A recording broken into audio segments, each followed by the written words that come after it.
तो स्वागत है दोस्तों आपका हमारे YouTube चैनल पे। बात करेंगे IRFC शेयर के बारे में। वीडियो के एंड पर बात करेंगे डिविडेंड और कुछ नए बोनस और स्प्लिट शेयर्स के बारे में। वीडियो को शुरू करने से पहले एक छोटी सी रिक्वेस्ट उन लोगों से करना चाहेंगे, चैनल पर फर्स्ट टाइम आया है तो चैनल को सब्सक्राइब जरूर कर लेना है, बेल आइकन को भी प्रेस कर लें ताकि सारे नोटिफिकेशन सारी अपडेट्स आप तक पहुंचती रहें। तो फिर शुरू करते हैं आज की ये वीडियो। मैं हूं आपका दोस्त करण, स्वागत है आपका अपने ही चैनल पर। तो यहाँ पर शुरू करेंगे, पॉइंट्स को समझने की कोशिश करेंगे। काफ़ी सारी अपडेट्स मिक्सअप देखने के लिए मिल रही हैं। देखिए, वैसे तो रेलवे पर गवर्नमेंट का फोकस बना ही हुआ है। कोई भी प्रोजेक्ट निकलता है रेलवे की, काफ़ी सारी कंपनियों को उस चीज़ का फ़ायदा मिलता है। पहले हम देख लेते हैं इंपॉर्टेंट अपडेट्स क्या हैं। क्या यहाँ पर कंटिन्यूसली IRFC के प्रोजेक्ट्स चल रहे हैं या फिर कुछ उसमें से कंप्लीट हुए हैं, क्या सिनेरियो बनते नजर आ रहे हैं, समझने की कोशिश करेंगे कि वर्तमान में क्या यहाँ पर फ्यूचर प्रोजेक्ट्स भी देखने के लिए मिल सकते। देखिए, भारतीय रेलवे के लिए केवल रोलिंग स्टॉक के वित्त पोषण ही अपनी भूमिका से हटकर नवरत्न 2.0 IRFC के लिए रणनीति की ओर अग्रसर है।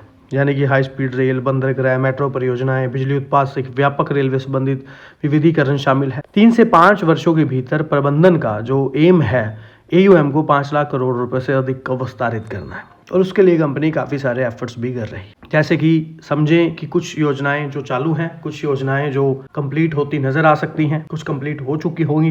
जैसे कि high speed rail corridor, bullet train, Mumbai Ahmedabad bullet train corridor के लिए महत्वपूर्ण धनराशि का आवंटन जारी है। यानी कि IRFC एक बड़ा जो है इसमें कदम उठा रही है। उसके बाद समझें तो DFC माल गलियारे जैसी परियोजना के लिए ऋण का पोषण करना। जैसे कि आप लोगों को भी पीछे पता ही है, 9,821 करोड़ कंपनी ने जो है कोलैब किया है ना, ऋण दिया। इसके बाद अंगुल सुंगीदा रेलवे परियोजना भी आप लोगों को पता है, माल ढुलाई क्षमता को बढ़ावा देने के लिए ओडिशा में भी इससे 113.4 किलोमीटर लंबी लाइन के लिए 2539 करोड़ का पुनः वित्त पोषण किया गया। जैसे कि कोलैब हुए, साइन हुए, कुछ राशि आवंटन हुई या फिर हो सकता है उसको पूरा राशि को कुछ राशि मतलब कुछ महीनों में आवंटन करने की बात रही। इसके अलावा भी कंपनी के पहले वाले प्रोजेक्ट्स में भी हमने देखा कि परियोजनाओं के लिए NTPC के साथ को वित्त पोषण, जैसे 5,000 करोड़ का सावधि ऋण, कोयला ब्लॉक विकास के लिए वित्त पोषण करना, तुतकोरिन के VOC पोर्ट पर, जो कि हमने अभी रिसेंट अपडेट देखी है एक 5-10 दिन पहले की, जहां पर एक समझौता हुआ है और 15,000 करोड़ रुपए तक के वित्त पोषण की संभावनाओं का पता लगाने के लिए समझौते पर ज्ञापन हस्ताक्षर हुए। इस तरह से कंपनी कंटिन्यूसली काफी सारे ऋण नए देती नजर आई है और काफी सारी कंपनियों के साथ IRFC के कोलैब भी हैं। किन किन कंपनियों के साथ है वो भी डिस्कस कर लेंगे अगली वीडियो में कि कौन कौन से वो कंपनियां हैं। एक ना इन रहता है, कंपनी के वेबसाइट पर भी अपडेट रहता है, वो अभी अपडेट हुआ नहीं है। सो कंपनी के रिजल्ट्स तो आए हैं, अभी 2-4 दिन में अपडेट हो जाए तो वेल एंड गुड है। उससे हमें काफी मदद मिलती है कि कंपनी ने क्या एम रखा है, क्या गोल अचीव किए हैं और काफी सारी चीजें समझ में आती हैं। बाकी आपको पता है, रेलवे संपत्तियों से परे विस्तार करने के लिए भी मेट्रो परियोजनाओं को भी सक्रिय रूप से वित्त पोषित IRFC करती नजर आ रही है। कश्मीर रेलिंग की बात कर लें, दुनिया की सबसे चुनौतीपूर्ण भूभाग वाली रेलवे परियोजनाओं में से भी वित्त पोषण में निरंतर भागीदारी बनती IRFC की नजर आ रही है। फिर आप लोगों को नवरत्न का तो कंपनी का पता ही है, जिसकी वजह से कंपनी काफी वित्त पोषित करने के लिए अधिक लचीलापन प्राप्त कंपनी हुआ। फिलहाल कंपनी ने 31 दिसंबर तक 4.75 लाख करोड़ तक का रिकॉर्ड AUM हासिल किया। 2030 तक कंपनी आपको पता है 60-40 का सिनेरियो बनाती नजर आएगी, यानी कि 3 गुना अधिक मार्जिन के साथ ध्यान केंद्रित करना। बाकी सबसे बड़ा पॉइंट यहाँ पर यह भी देखने के लिए मिला कि कंपनी 60,000 करोड़ की स्वीकृति के लक्ष्य के साथ 50 और EC बॉन्ड, ग्रीन बॉन्ड पुनर्वित्त का उपयोग करना अच्छे से जानती है। बाकी ये नहीं है कि अकेला IRFC ही इतना बड़ा सिनेरियो चलाती नजर आ रही है। गवर्नमेंट का एम, गवर्नमेंट का सपोर्ट होना बहुत जरूरी है रेलवे स्टॉक्स के लिए। बजट तो हम लोगों ने सबने सुना ही, लेकिन फिर भी रेलवे स्टॉक्स में कोई बड़ी रैली की उम्मीद थी, लेकिन ऐसा कोई सिनेरियो अभी देखने के लिए तो नहीं मिला। ऊपर से स्टॉक नीचे की तरफ ही जाते नजर आ रहे हैं। स्पेशली IRFC की बात करें तो वैसे तो यहाँ पर देखिए, जो 7 हाई स्पीड रेल कॉरिडोर की बात बजट में की गई, कहा जा रहा है कि ये कॉरिडोर मिलकर लगभग 4,000 किलोमीटर की लंबाई से फैले हुए हैं और इनमें लगभग 16 लाख करोड़ रुपए का निवेश आकर्षित होने की, यानी कि एक बड़ा दायरा यहाँ पर बताया जा रहा है। इस तरह से कंपनी ने वैसे 7 हाई स्पीड रेल कॉरिडोर की बात कही, मुंबई से पुणे, पुणे तो हैदराबाद, हैदराबाद बेंगलोर, चेन्नई बेंगलोर, हैदराबाद चेन्नई, दिल्ली वाराणसी, वाराणसी से सिलीगुड़ी। बाकी इसके साथ आप लोग देख पा रहे हैं हाई स्पीड रेल कॉरिडोर, यानी कि यहाँ पर कंपनी क्या यहाँ बताया जा रहा है कि टोटल जो लेंथ है वो 508 किलोमीटर की बताई जा रही है इस टूर पे। और देखिए, viaduct, bridges, river bridges, earth structure, tunnel, काफी सारे प्रोजेक्ट्स, काफी सारी कंपनियों को फायदा मिलता है जब कोई भी सिनेरियो एक बड़ा प्रोजेक्ट निकलता है। इसके अलावा भी रेलवे ने अभी देखिए नई जो तीसरी और चौथी लाइन दोहरीकरण करने की बात की, जो नई अपडेट अभी आई है, 815 करोड़ रुपए का निवेश यहाँ पर होता नजर आएगा। नीचे बहुत डीप दिया हुआ है, वो भी आप लोग रीड कर सकते हैं। इसके अलावा 421 करोड़ की इन्वेस्टमेंट की एक अलग बात कही गई, 411 करोड़ की अलग बात कही गई, 324 करोड़ की एक अलग बात देखने के लिए मिली, 163 करोड़ की अलग देखने के लिए मिल रही है। सो यहाँ पर इस तरह से सिनेरियो जो है लगातार नया बनता नजर आ रहा है। काफ़ी अच्छा गवर्नमेंट का एम बना हुआ, IRFC भी अपना सिनेरियो जो है बदलती नजर आ रही है। लेकिन अगर हम व्यू की बात करें IRFC पे टेक्निकल वाइज, जैसे कि हमने हर बार आपके साथ डिस्कस किया ही है, उसके अकॉर्डिंग समझे तो कहीं ना कहीं ट्रेंड जो है वो बेरिश होता नजर आ रहा है। सेलर स्टॉक में एक्टिव होते नजर आ रहे हैं। हो सकता है स्टॉक 95, 90, 100, 105 तक की भी जाता नजर आए। इनमें से कोई भी लेवल को टच करता IRFC नजर आ सकता है, ऐसा मुझे लगता है। मेरा निजी विचार है, मैं गलत भी हो सकता हूँ। आपको क्या लगता है आप भी बता सकते हैं, क्योंकि मार्केट में कभी भी कुछ एक्यूरेट कहना बिल्कुल भी मतलब पॉसिबल नहीं रहता। मार्केट में कभी भी कुछ भी हो सकता है, पर मेरा निजी विचार है, मुझे यहाँ पर लगता है कि नीचे की तरफ स्टॉक का व्यू फिलहाल बना हुआ है, स्टॉक नीचे की तरफ जा सकता है। सो ये भी एक अच्छी बात है। अगर मान लीजिए 10 रुपये 100 रुपये भी निवेश करने हैं तो 5-5 करके 20 बार में निवेश करें। अगर 2-2, 3-3, 4-4 पॉइंट स्टॉक गिरता है, थोड़ा थोड़ा एक्युमुलेशन करते थे, लंबे समय में एक अच्छे रिटर्न बनते नजर आ सकते हैं। बाकी वही बात है, नए सब्सक्राइबर हैं तो पहले 5 मिनट का वीडियो आपके लिए है, पुराने हैं तो पूरा वीडियो पुराने हैं तो पहले 5 मिनट का वीडियो आपके लिए है, नए हैं तो पूरा वीडियो देख सकते हैं। डीप एनालिसिस किया हुआ है, बोनस डिविडेंड सब्सिडी अगर कोई रहते हैं तो वीडियो के एंड पर डिस्कस किए जाते हैं। अदरवाइज बात करें जितनी भी हम यहाँ पर बातचीत कर रहे हैं, आगे करेंगे और एजुकेशन पर्पस है। किसी भी तरह का निवेश करें, फाइनेंशियल एडवाइजर की सलाह पहले लें और बड़ी बात खुद भी स्टडी जरूर किया करें। तो ये एक बड़ी अपडेट हमें देखने के लिए मिल रही है, जहां पर कहा जा रहा है कि घटनाक्रम से जुड़े अधिकारियों के अनुसार IRFC जल्द ही पहला रेलवे महारत्न बन सकता है, क्योंकि उस संबंध में एक प्रस्ताव यानी कि अंतिम मंजूरी के करीब है।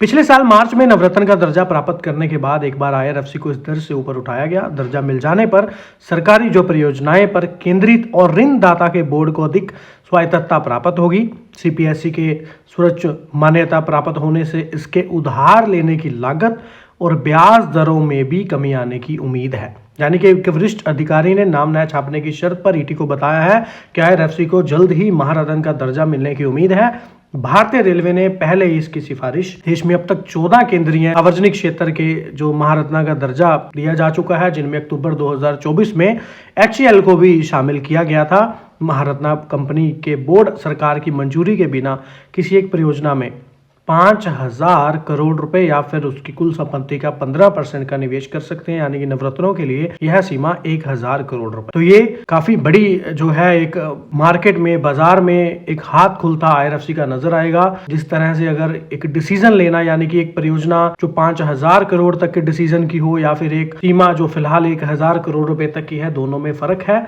अगर अपग्रेड के विचार दिन की बात कर लें तो नवरत्न कंपनियां जिनका पिछले 3 वर्षों में कौन सी कंपनियां महारत्न का जो है रिजर्व करती हैं, तो उसके लिए यहाँ पर पिछले 3 वर्षों में जो कारोबार है वो 25,000 करोड़ रुपए से अधिक, यानी कि शुद्ध जो संपत्ति है वो 15,000 करोड़ रुपए से अधिक और शुद्ध जो प्रॉफिट है वो 5,000 करोड़ से अधिक होना चाहिए। सो इन कंपनियों का महत्वपूर्ण अंतरराष्ट्रीय परिचालन, वैश्विक उपस्थिति होना भी आवश्यक। IRFC की बात कर ले तो स्टॉक एक्सचेंजों को जो सूचित किया गया अक्टूबर 2025 में, वो कुल संपत्ति 56,193 करोड़ थी।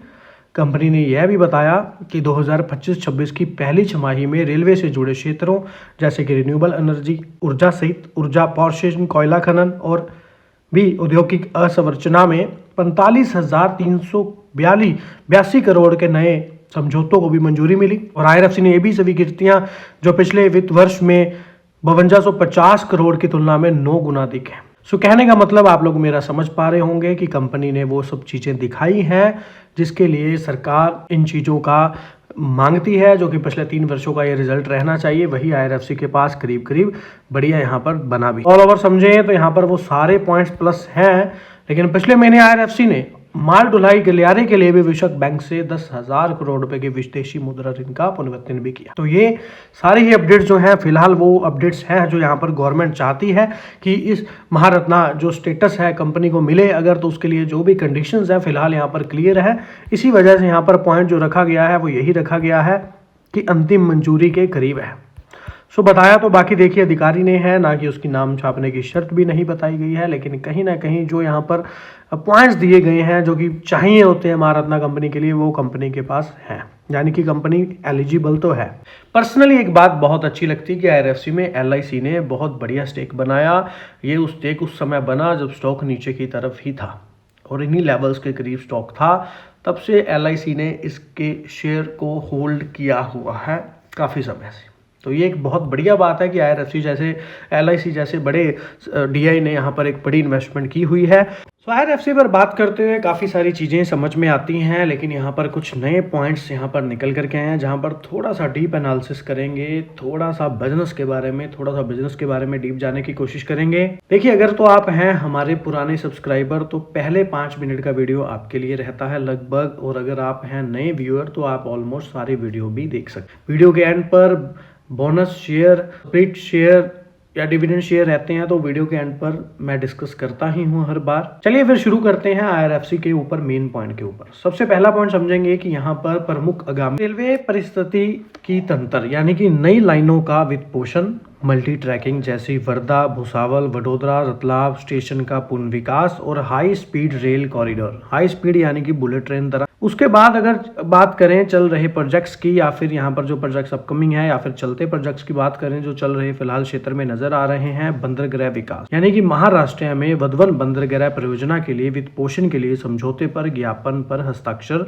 हाल फिलहाल में कुछ समय पहले ही देखने के लिए मिले। लॉजिस्टिक पर बात कर लें तो मल्टी मॉडल लॉजिस्टिक पार्कों का भी विकास करना, महाजेनको और HPGCL यानी कि हरियाणा विद्युत उत्पाद निगम जैसी विद्युत परियोजनाओं के लिए ऋण उपलब्ध कराना। ये फिलहाल IRFC के उस डिपार्टमेंट की बात कर रहे हैं जो IRFC फिलहाल काम करता नजर आ रहा है। IRFC का जो कोलैब होते नजर आएंगे या फिर यहाँ पर जो कोलैब होते नजर आए, जिन क्षेत्रों पर कंपनी फोकस कर या फिर अपकमिंग को फोकस करती नजर भी आएगी। इन्हीं को थोड़ा सा और डीप में समझेंगे। वाहन परिवहन की बात करें तो NTPC जैसी संस्थाएं जो है उनका सामान्य प्रयोजन वैगन निवेश योजना के लिए वित्त पोषण करना, इस तरह से IRFC इन चीजों पर फोकस करती नजर आ रही है। केवल वाहनों के स्टॉक से आगे बढ़कर संबंधित बुनियादी ढांचे तक का विस्तार करना, भारत के महत्वाकांक्षी रेल अवसंरचना लक्ष्यों के लिए पर्याप्त वित्त पोषण भी प्रदान करना। इस तरह से IRFC की एक रणनीति हमें समझ आती है, लेकिन अगर एग्जैक्टली आपको भी समझ नहीं आया तो थोड़ा सा डीप इनको और लेके जाएंगे। IRFC का देखिए मुख्य रूप से एक वित्त पोषण निकाय है जो कि खुद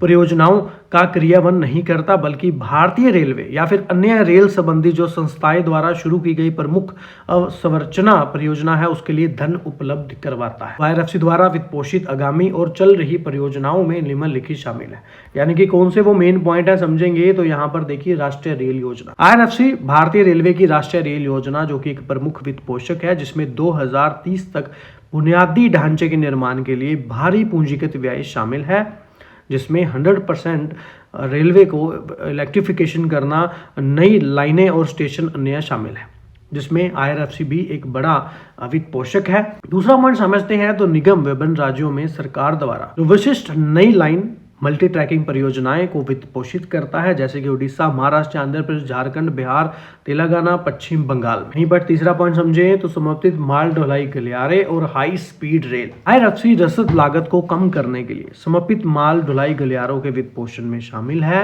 यात्री और माल ढुलाई की गतिशीलता में सुधार के लिए जो हाई स्पीड रेल यानी कि बुलेट ट्रेन परियोजना है या फिर मेट्रो या फिर रैपिड रेल प्रणालियों के वित्त पोषण की भी योजना IRFC बना रही। फिर आता है एक पॉइंट स्टेशन का पुनर्विकास।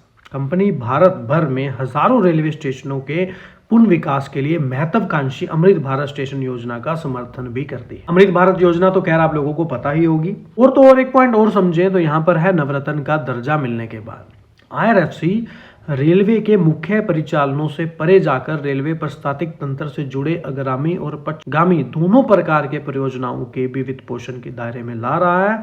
अगर समझें तो IRFC ने फिलहाल कुछ ही समय पहले महाराष्ट्र में आगामी वधवन बंदरगाह परियोजना के लिए 20,000 करोड़ रुपए तक की धनराशि प्रदान करने के लिए तैयार है, जहां पर एक महत्वपूर्ण रेल कनेक्टिविटी होगी।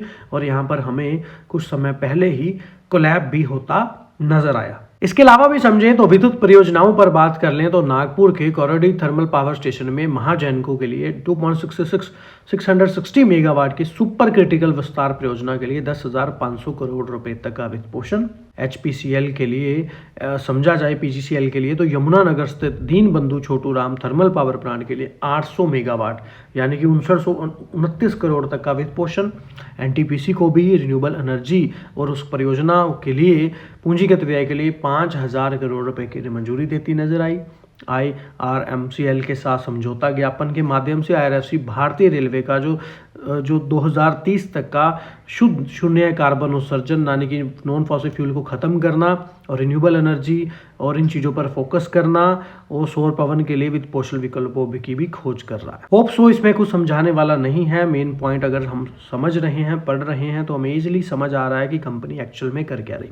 इनमें कुछ प्रोजेक्ट्स ऐसे हैं जो हो चुके हैं, कुछ प्रोजेक्ट ऐसे हैं जो चल रहे हैं और कुछ प्रोजेक्ट ऐसे हैं जो आगे चल के इनके अमाउंट या फिर धीरे धीरे जो जितने समय का कोलैब हुआ है उसमें दिए जाएं। लेकिन समझें तो पूर्ण वित्त पोषण यानी कि IRFC सक्रिय रूप से चल रही परियोजनाओं के लिए जो मौजूदा फिलहाल लोन है, ऋण है, उनका पूर्ण वित्त पोषण में संलग्न है। जैसे कि अंगुल सुविधा रेलवे परियोजना के लिए 2539 करोड़ रुपए का पोषण ताकि अधिक शर्तें पेश की जाए। इस तरह से इन चीजों से हम समझ सकते हैं कि कंपनी यहाँ पर बड़ा फोकस कर रही है। मेन पॉइंट इसमें मुझे ये भी लगा कि नवरत्न के दर्जे के बाद कंपनी रेलवे के जो मुख्य परिचालन से परे जाकर जो रेलवे पारिस्थितिकी तंत्र से जुड़े यानी दोनों प्रकार की परियोजनाओं के दायरे में ला रहा है। ये जो पॉइंट है ये काफी बड़ा है।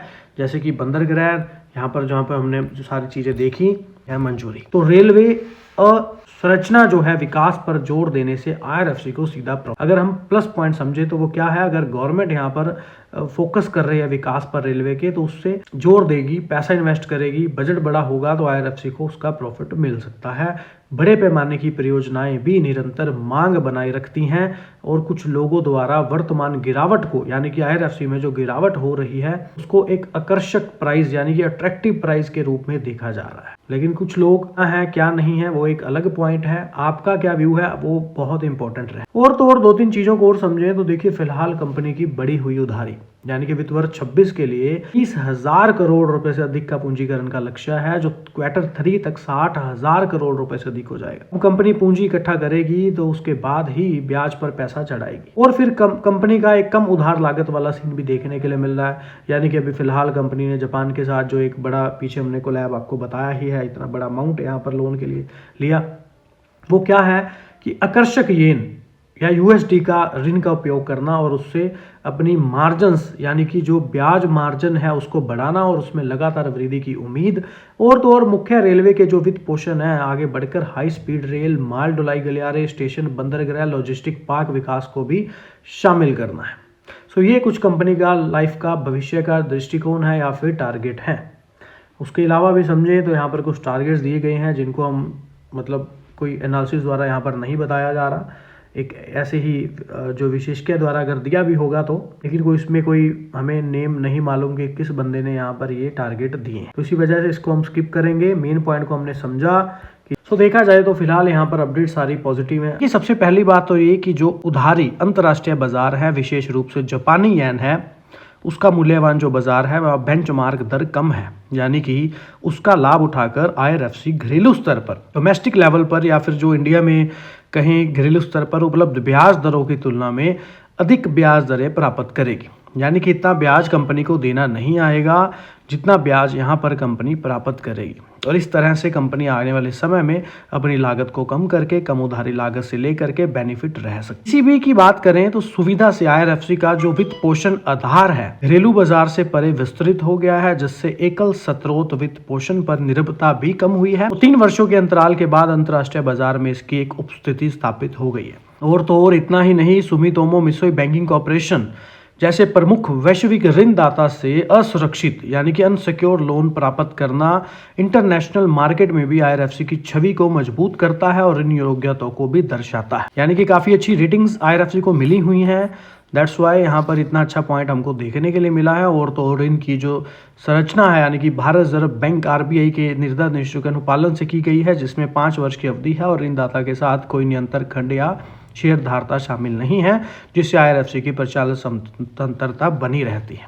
सो अगर इन पॉइंट्स को समझें तो यहाँ पर IRFC नो डाउट पॉजिटिव ही पॉइंट दिखाती फ्यूचर के लिए नजर आ रही है। 21 मार्च 2025 को भी डिविडेंड देखने के लिए मिला था। 2024 में भी 2 डिविडेंड, लगभग हर साल कंपनी 2 डिविडेंड शेयर करती नजर आ ही रही है। सो बात कर लेते हैं बोनस इशू का स्पष्टीकरण। यानी कि पास 10 शेयर हैं तो अक्सीटा कॉटन आपको एक और शेयर देगी, जानिएगा। तो Axita cotton bonus share record date की बात करें तो सूचित किया गया है कि कंपनी ने 13 फरवरी 2026 यानी कि फ्राइडे की डेट को रिकॉर्ड देती निर्धारित कंपनी के बोनस इक्विटी शेयरों का निगमन आवंटन के पात्र शेयर धारकों को निर्धारित किया जाएगा, यानी कि 1.10 के अनुपात में होगा, अर्थात रिकॉर्ड तिथि पर प्रत्येक 10 मौजूदा इक्विटी शेयरों के लिए एक बोनस इक्विटी शेयर जारी किया जाएगा जो शेयर धारकों की स्वीकृति के अधीन है।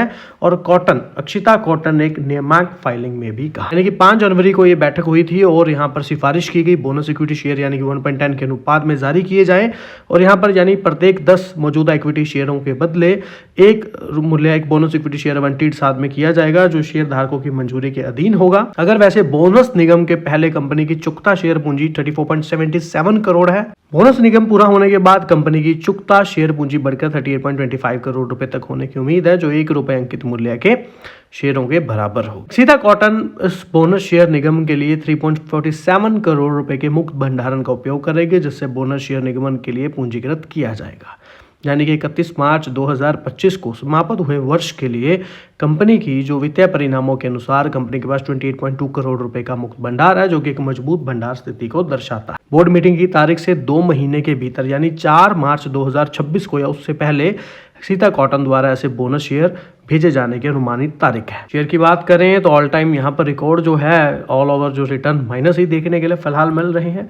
शेयर होल्डर्स की बात करें तो यहाँ पर पैटर्न सही बना हुआ है। प्रमोटर्स की होल्डिंग है। FII ने भी स्टेक अपना बढ़ाया है सितंबर मंथ में, जून से सितंबर में, और नंबर ऑफ शेयर होल्डर्स भी यहाँ पर देखने के लिए मिल रहे हैं और पब्लिक का स्टेक भी यहाँ पर अच्छा खासा बना हुआ है। बाकी देखिए, जैसे कि आपको पता है ये वीडियो बनाते हैं आप एजुकेशन पर्पस के लिए। कोई भी निवेश करें, कोई भी डिसीजन लें, फाइनेंशियल एडवाइजर की सलाह पहले लें। बड़ी बात खुद स्टडी जरूर किया करें। चैनल पे आए सभी लोगों का तहे दिल से धन्यवाद। मैंने कहा था कि 29 जनवरी को कंपनी बोनस अनाउंस कर सकती है, तो यहाँ पर 1 पर 4 शेयर बोनस देने का ऐलान जो है कंपनी यहाँ पर करती आई है। तो यहाँ पर कंपनी ने बोर्ड मेंबर से 4.1 रेशो के बोनस शेयर जारी करने के प्रस्ताव को मंजूरी दी है, जिसका मतलब है कि जिन निवेशकों के पास कंपनी के एक शेयर है उन्हें 4 अतिरिक्त बोनस शेयर मिलेंगे। कंपनी के शेयरों का फेस वैल्यू 1 है। बोनस शेयर भी इसी फेस वैल्यू पर जारी किए जाएंगे।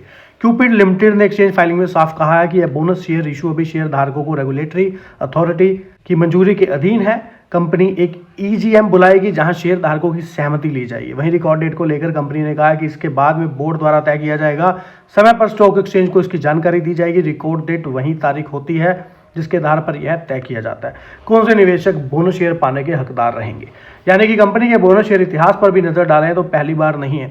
BSE के आंकड़ों के मुताबिक क्यूपिड लिमिटेड अब तक 3 बार बोनस दे चुकी है। कंपनी पहली बार बोनस 2018 में 1.5 रेशो, दूसरा 2024 में 1.1 रेशो, फिलहाल तीसरी बार कंपनी ने 4.1 बोनस का ऐलान किया, जो कि काफी पॉजिटिव माना जा रहा है। बाकी देखिए, यहाँ पर आपको भी ध्यान रखना होगा, अगर क्यूपिड लिमिटेड जो है इसका मीटिंग करती है रिकॉर्ड डेट का, तो वो भी आप लोग ध्यान में रख सकते हैं।